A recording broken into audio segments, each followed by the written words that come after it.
The 11th Annual United Nations Public Service Forum Day and Award Ceremony kicked into high gear on opening day, June 24th, bringing in 700 participants from 97 countries for the first time to the Arab region. Kingdom of Bahrain government is working under the fixing program by the instructions that given by King Hamad Al Khalifa. So the public service section will go by his rules to implement the government programs perfectly by improving the encouraging the talent and improving also the public section. So the government was using to improve their target or to get their target, all the materials, all the equipment that starting by clean, clears and responsibilities. But it's not only the numbers. Organizers succeeded to bring here very impressive participants. Government, senior ministers, participants from private sector, academia, NGOs from so many countries. The agenda is equally impressive. Next to plenary sessions, we will splitting our work in 8 different sections and workshops, where indeed most of the work will be done. Showing the world how lives are improved and countries are strengthened when public service is done right. Under this year's theme, Transformative E-Government and Innovation, creating a better future for all. Current global consultations on the post-2015 development agenda have further underscored their centrality to all development objectives. United Nations Public Service Day encourages countries to celebrate the contribution of public servants to society's progress. Designated as June 23rd Public Service Day and this year's forum hone in on the need for global transformation, where governments become the catalyst for change, not just managing it, said expert leaders. For us, improving the way service is delivered to our people and the commitments that the civil servant has to that end is the difference between success and failure. Today, we witness a transformation in the government approach from the traditional administration of public services to the modern services that work to serve the people. The full day witnessed foreign partners given due appreciation by being honored with a recognition award handed over by His Highness, the Deputy Prime Minister of Bahrain. In exemplar form, the host country has itself rolled out a reform project aimed at boosting performance and delivery mechanisms, including in ICT and through incentive programs, as it enhances its transparency while delivering on enhanced public service. The government has no other choice other than making sure that they have the right plan and the right strategy and share these plans and strategy with the people and even include them in developing these plans. So they are part of the process, not just complaining about government services. Usually people look into the developed countries and they expect all the solutions comes from them, but I think most of the challenges and issues are on the other side of the world.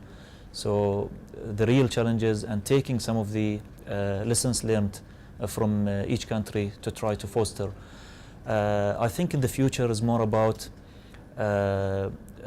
doing more with less, putting policies and trying to get the private sector and the people develop the service themselves. The Ministerial Roundtable gave government officials and UN representatives the floor to share challenges, core needs, and vital opportunities that ultimately lead to fighting poverty, increasing equity, and boosting sustainable development. This is the first year in which the United Nations Public Service Award Ceremony and Forum is being held in the Arab region. It is a fitting time for the region and the world to be renewing their commitment to improving governance and public sector reform in view of the upcoming post-2015 International Development Agenda.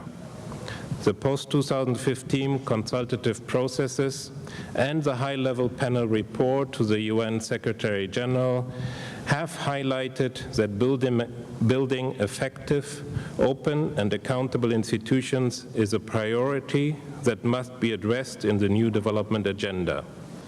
The ultimate goal of this event is to build the capacity of government to prepare and respond to the many challenges of our time, including multiple financial crises, volatilized international markets, climate change, and persisting poverty in a collaborative and innovative way. That there is a lack of trust in our country. Our people don't trust the governments. The governments have to show that they are capable of bringing change and answer their needs. This is the most important, and it is important for us to reach today a point where we need to share responsibility and accountabilities with our people. The challenge with least developed countries is poverty, and delivering services in an environment of poverty is a great challenge. The private sector infrastructure is very low.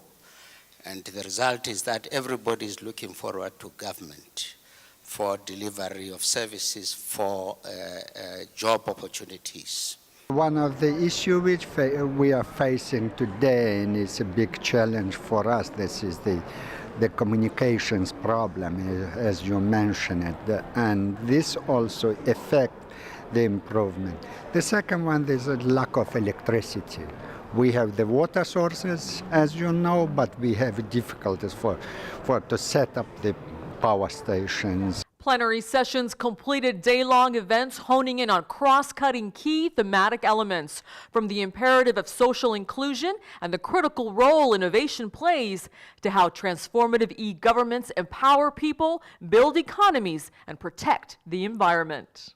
It is necessary to meet our collective responsibility for advancing women's rights. And in order to meet our commitments to sustainable development, human rights, and peace and security, achieving gender equality is crucial. E-governance is a critical factor for reform and social inclusion. Sometimes they believe that it will reduce the cost. It could be under the why not under the we need. Why not to go? Let's go with this. Let's modernize. But really, the use of technology is really important, and the way how we use the technology could impact the whole process of reform. The potential of the innovation offered by e-governance in terms of empowering people and ensuring inclusive economic growth is undeniable. The promotion of South-South cooperation through the sharing of lessons learned and best practices is therefore of most importance. The 4-day high-level event will run through June 27th with an award celebration recognizing 47 public organizations across 28 countries that offer the best in honest, effective, and innovative public administration. As efforts intensify in the post-2015 development agenda, e-government, innovation, and a people-centric public administration will be critical in pushing ahead sustainable development. I'm Afaf Kanja for South South News, reporting from Manama, Bahrain.